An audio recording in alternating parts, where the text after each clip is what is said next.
About 18 months ago, I published a library called MD-Svex, MDX for Svelte, and honestly, nobody was interested. Even I wasn't interested. I don't think I even looked at a repository for a couple of months. And then one day, a friend was talking to me about how they wished they could write some combination of Markdown and Svelte. It sounded like they needed MD-Svex, but they had no idea what it was. The README wasn't helpful, and neither was my explanation. So, instead, I decided to spend a few evenings putting together an example site, an online playground, so they could try it out for themselves. I posted a link on the Svelte Discord, it got shared around on Twitter, and all of a sudden there was interest. And because other people were interested, so was I. And since then I've continued to improve it, and interest has grown. But this is all because I created an online playground. The Svelte REPL has been a key part of the Svelte ecosystem at least since I've been involved, and that's a few years now. And though I can't back it up, I'm convinced it's been a key part in its success. It isn't just there as a REPL for freeform examples, it also powers the examples and tutorials on the Svelte site, and it's even become a key part of providing support to Svelte users. Where it makes sense, we also require bug reports to be accompanied by a REPL, showing the problem. But this practice of browser-based playgrounds has a pretty long history. My first introduction to this kind of thing was Try Ruby, a browser-based tutorial for the Ruby programming language. More recently, I've used the Tour of Go, the Rust playground, and even more recently, the TypeScript playground. Setting up these tools and languages locally, it requires quite a bit of effort. Low-friction entry points like these give you an opportunity to quickly try the thing out and then decide later if you want to invest that additional time. But they even have value for seasoned users. I have a pretty good knowledge of Svelte, but I still use the REPL regularly for prototyping. And it's a tool I jump to whenever I'm supporting other Svelte users. Now, the Svelte REPL itself has been around for quite a while, and due to its complexity, it isn't particularly well understood. But most of that complexity comes from handling edge cases, or in additional features. At its core, the Svelte REPL is relatively simple. There are only a few concepts you need to know. And that's what we're going to look at today. We're going to build the simplest possible version of the Svelte REPL and see how it works under the hood. So we're just starting with a default Svelte template here. We've run the setup TypeScript script to get that working for us, and we just modified a few of the config files and added some default styles. So to start with here, we're just going to set up some basic types. So we're going to create a types file like this. I'm just going to define two simple interfaces. The first one is tabs, and the second one is component. These are the only structures of any complexity here, really. So our components interface isn't really going to have too much. It's just going to have 4 properties. So the first thing that we need to add is an ID. That's just going to be a number. Our name, that's going to be a string. The type is going to be a string as well. That's the file extension. And the source, which is the actual source code, will also be a string. Now, tab is going to have quite a few of these. In fact, ID, name, and type are all going to exist on tab as well. So we're just going to take these, and we're actually just going to copy them across to tab. So we'll just cut these out, and then we'll drop them in here like this. And now our component can just extend tab and add the additional source attribute that it needs.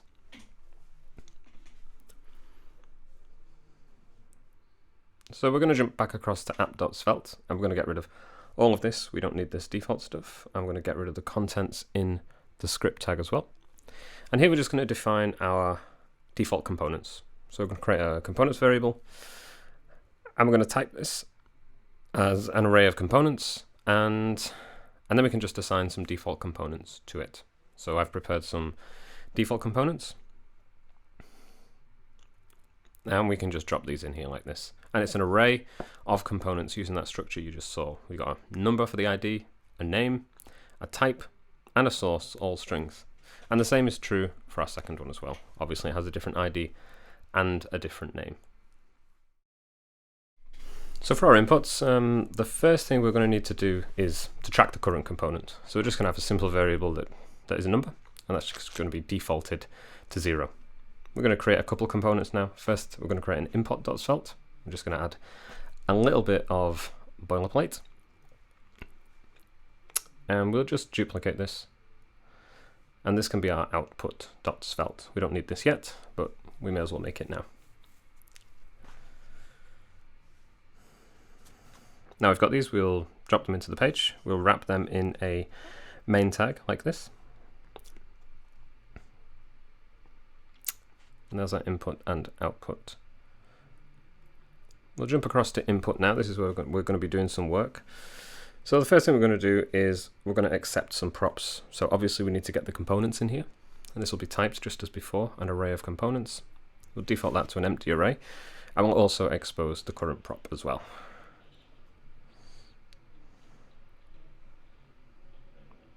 Let's make sure we get the syntax right. Now we need to create a text area. So we'll do this down here.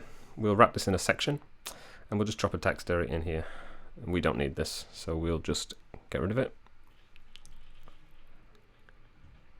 Okay, so what we need to do here is we need to bind the component, the current component, to the value of this text area. So I'm just going to set up a reactive declaration.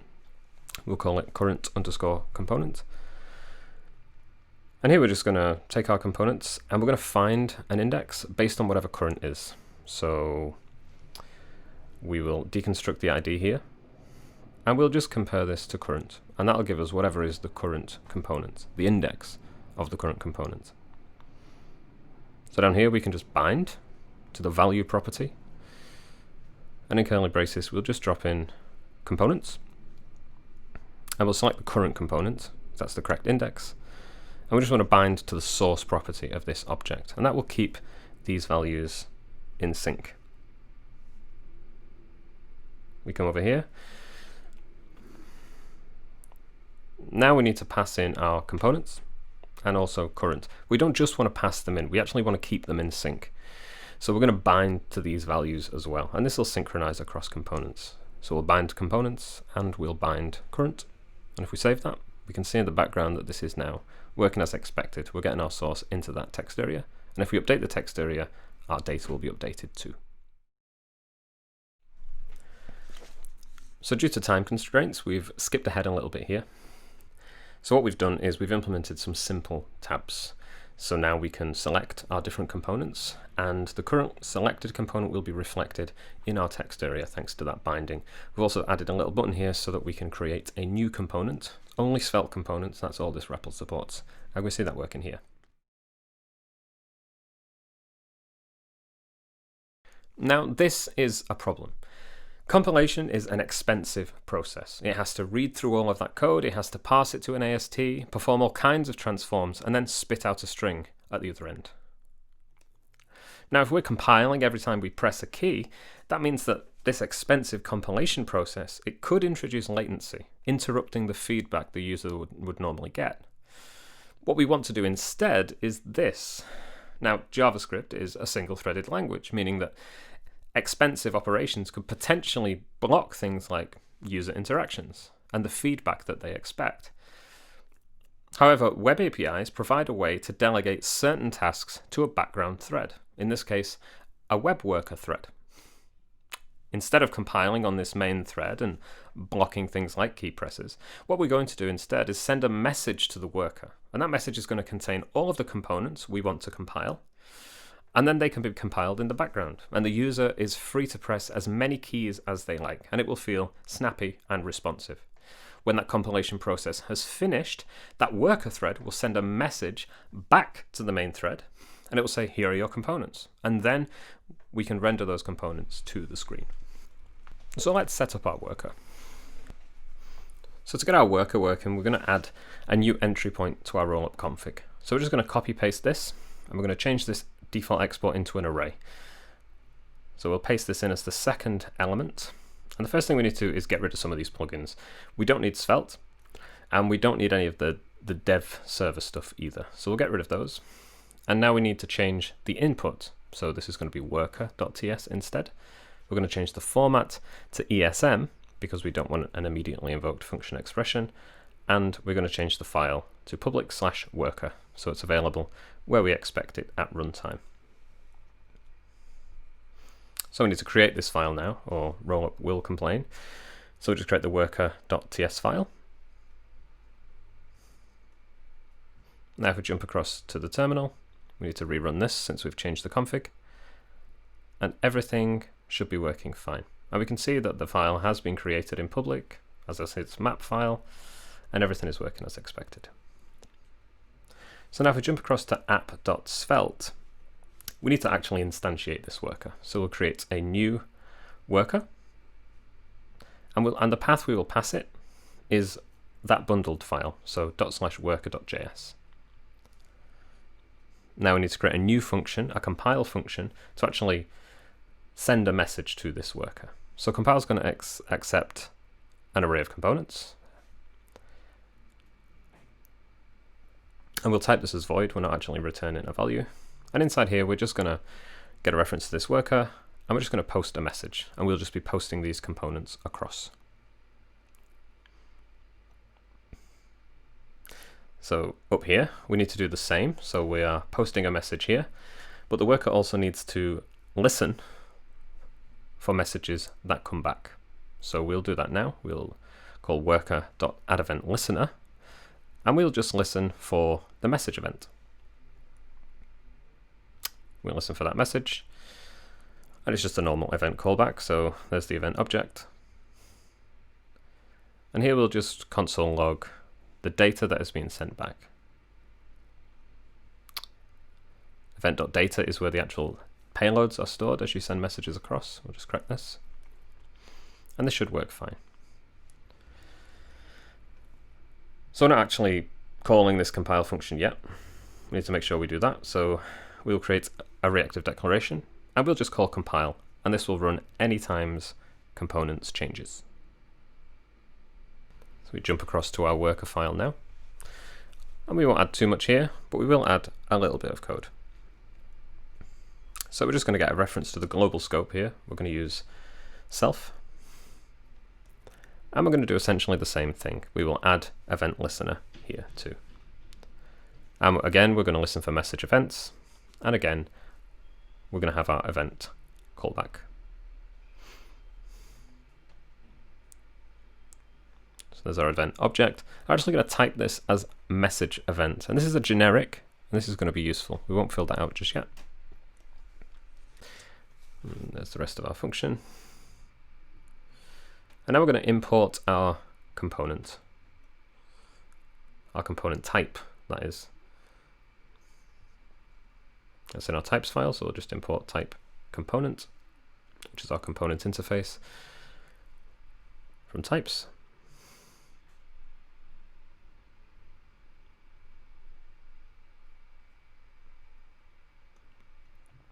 And we can use this in here. And now that we've added the component to the message event, we'll add this return value. It's not going to return anything, but it is going to return a promise because it's an async event, but it'll actually resolve to nothing. And now if we jump inside here, we can just put a simple console log statement just to check when we receive messages. And the great thing about this is because we've typed our message event in this way, event.data is an array of components. So if we just, for example, were to select an index on this component, if we try type dot now, we can see all of the fields that we expect on that component. We'll just leave it as data. Now you can see this is not happening. This will mysteriously disappear in a minute because it didn't happen.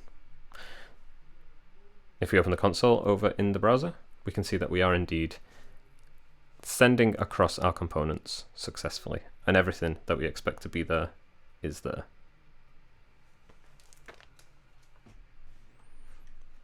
So we have our worker set up, but we are going to need to bundle these components with some kind of bundler. In this case, we're going to use Rollup. Now, Rollup normally works in a Node environment where it can expect things like files and Node APIs, and we have none of those things. Thankfully, there is a browser-specific version of Rollup that doesn't try to call Node APIs, but it does mean we're going to have to implement any kind of loading logic ourselves. Now, we're going to do this with a Rollup plugin. Now, Rollup plugins are relatively simple. They're just an object with a bunch of hooks. These are just methods, and these hooks run at different times in the bundling process. We're only interested in 3 today. That's going to be the resolve ID hook. We're going to get a bunch of kind of import paths that don't really make much sense in the browser, so we need to implement some custom logic.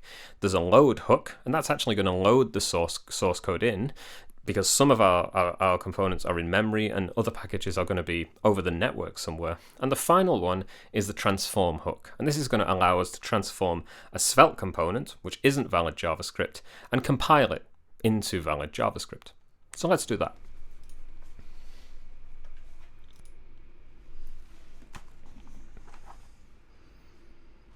So the first thing we're going to need here is a browser-friendly version of Rollup. And Rollup actually provides one. So we're going to import this, and this is just in a deep secret path in dist/es/rollup.browser.js. We're also going to need a CDN URL here as well. So we're going to add this here. Now we're actually going to fetch from JSDeliver, although you could use unpackage. So we'll define a variable here, CDN URL, and we'll add this URL here, and we'll need that for later. So now we have Rollup imported. We're actually going to go ahead and set up the basics of using this. So just here, we'll create a bundle variable. And this is a 2-stage process. First we bundle, and then we generate our actual source code. So to this bundle variable, we are going to assign await rollup.rollup. Now here we need to add some entry arguments. All we're going to do at the minute is an entry point for our bundle, app.svelte. This doesn't actually exist, but we'll deal with that a little bit later. And now down here we're going to have our output. Now you can either write to file or you can generate. Now what we're going to do is generate, because we don't have a file system. So we're going to await bundle.generate. And here we'll add any output configuration options. In this case, we're just going to add the format. So we'll add a format field. And the format we're going to use is ESM. We've wrapped this in parentheses so we can await the promise and then access the output. Output is an array of chunks, but because we only have a single entry point, there's only one chunk. And we'll grab the code from there as well. So we need to write a plugin, so we'll add a plugins array here. And a plugin is just an object. So we'll give this a name, call it REPL plugin. We seem to have missed a comma, so we'll add that. And we'll just add the type to our output as well. So if we go back here, we're going to use 3 hooks. So the first is going to be resolve ID, which takes 2 arguments, importee, which is a string, and importer, which is also a string. These are both paths. We're also going to use the load hook. Load has a parameter of ID, which is a string. And we're also going to need the transform hook. And transform is going to allow us to compile our non-JavaScript code. And we're going to need the code, which is the actual source code, which is a string, and also the ID, which is the file path.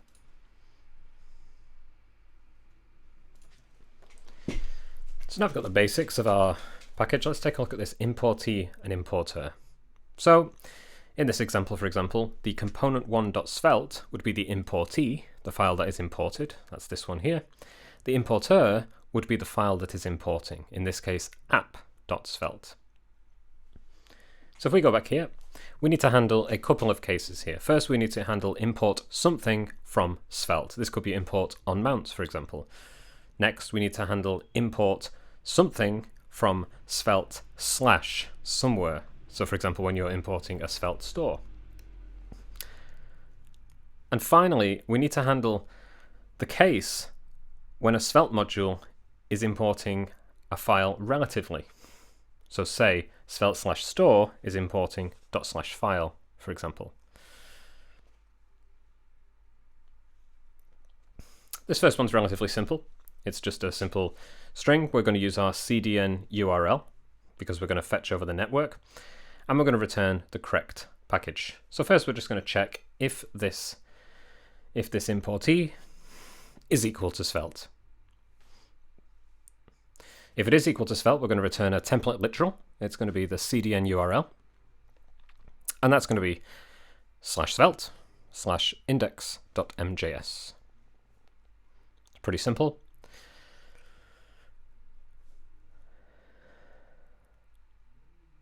And our next one is going to be pretty similar, but instead of it being equal to, we're really interested in what it starts with. So in this case, the importee starts with Svelte / then we know it is one of those store or transition imports.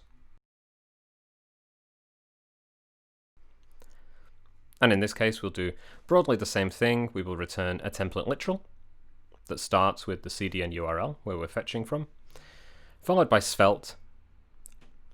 Now it's followed by just that bit after the slash. So in this case, what we're going to do is we're going to slice the importee, and we're going to slice off 7 characters because that's how long this string is. And that'll give us, store on /store or transition on /transition.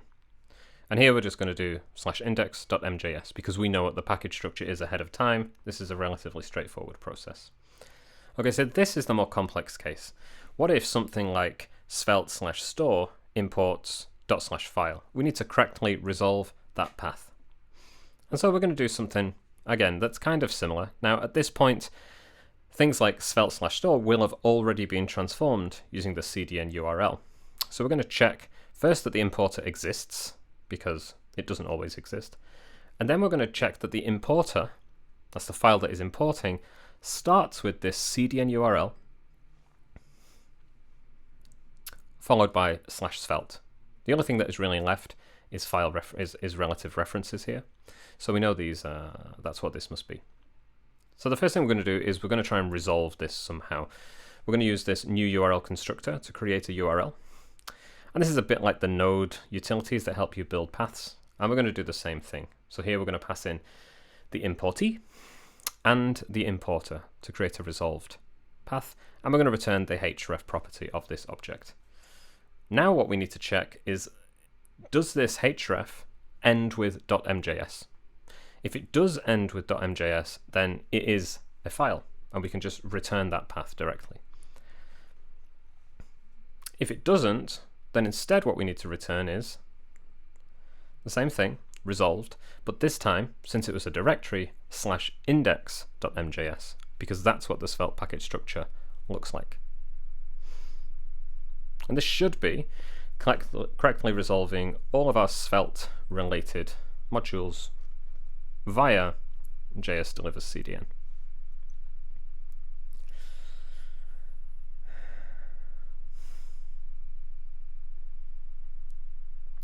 So all of our paths are working correctly, but we still need to load in the source code, and we're just going to do this by fetching over the network. We've done the hard work, really. So we're going to jump up here, and we're going to define a fetch package function.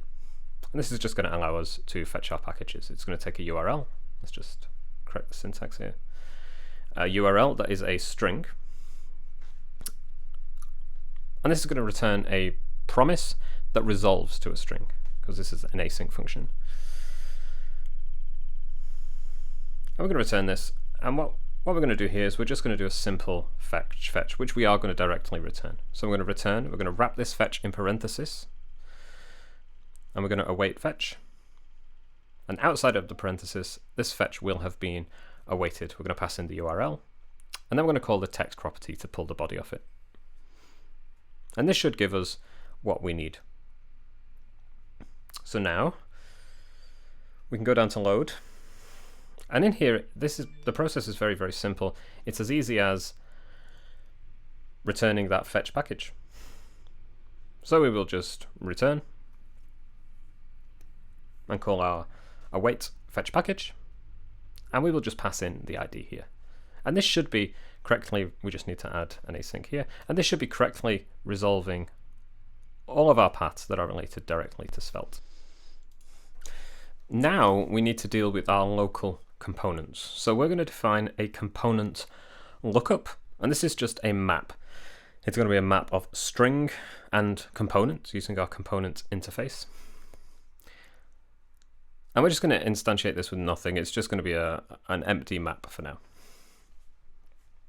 Now we're going to create a generate lookup function. And this is just going to populate our map. So it's going to receive components, which is an array of components. And it's going to return nothing. And what we're going to do here is we are going to for each over all of our components. There's our component. And inside this this callback, we're just going to do a component lookup.set. And the key is going to be /component name .component type, because it matches what the path should be, which makes lookups easier. And the value, of course, is just going to be the component itself. That satisfies TypeScript.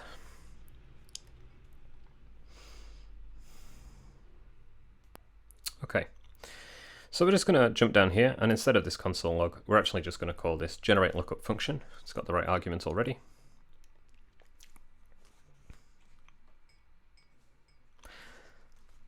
Now we can drop down into resolve ID.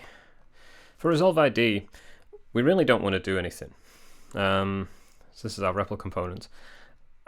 All we really want to do is check that this file is in that component lookup. And this is why we built the key to match what the path would be, because then we can just check if the component lookup has this importee.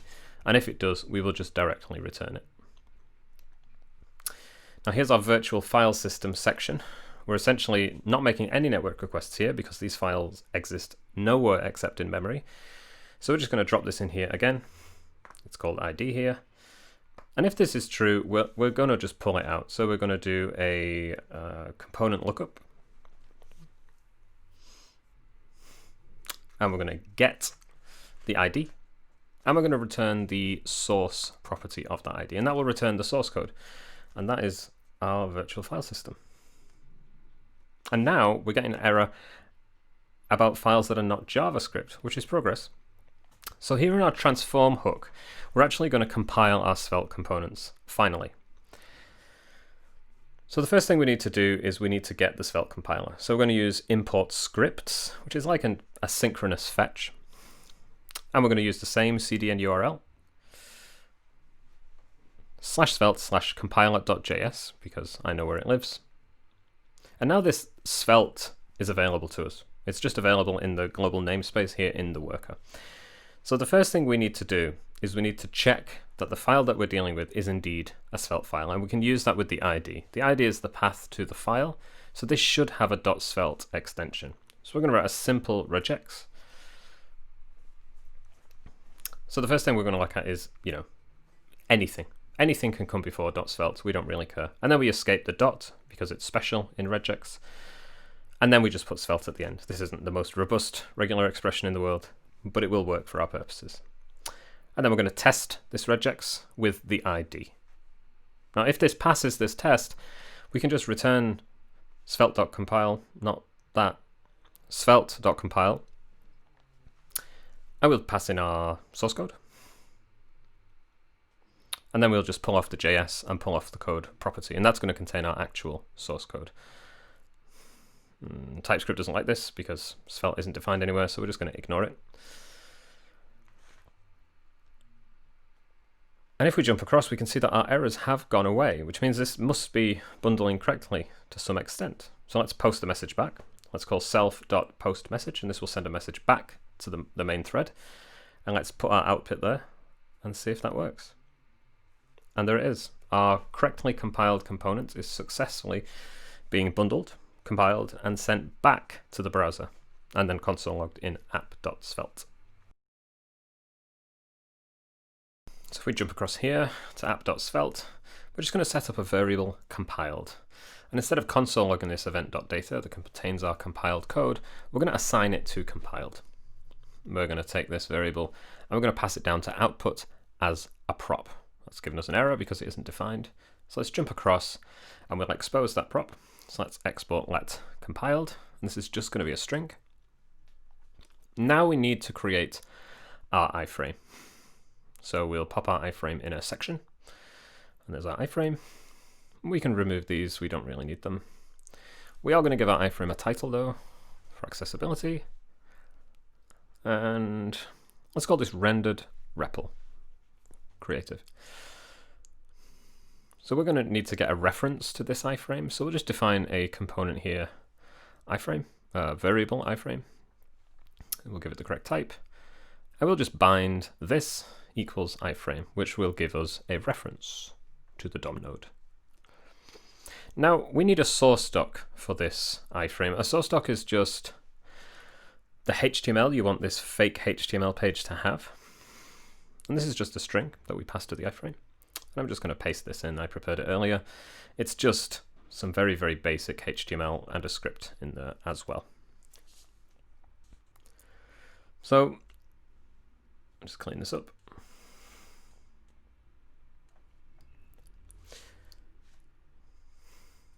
And we'll just pass this in here as an attribute.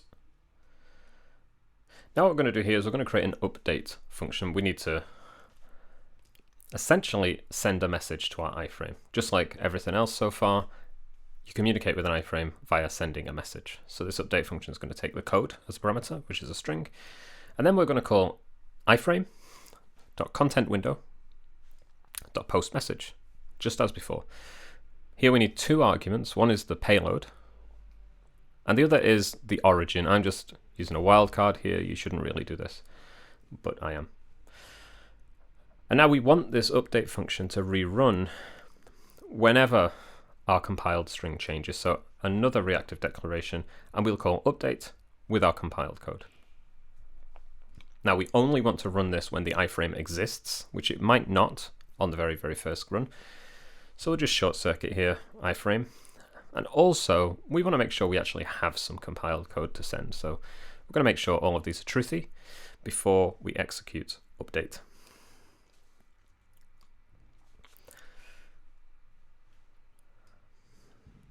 Now inside of our source doc, we're just going to add a little bit of code. So just as before, deja vu, we're just going to add an event listener, and we're going to listen for the message event, which is the name of this event that we're sending. Then we'll add our event callback. And we're going to do the same thing. We're just going to console log the event.data, which is where the payload is, just as before. And we'll add the capture for why not.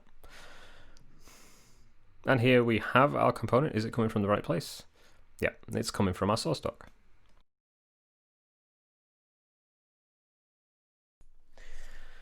Now we still have a problem, another one.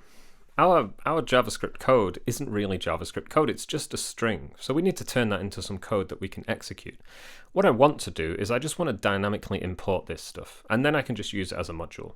But the thing is, it isn't a path. We don't have anything living anywhere on the network, so we can't just pass it a path. Luckily, however, we can pass it a URL object. Now a URL object, which we can pass to anything that really needs a URL, is a really great way of embedding some actual data inside of it.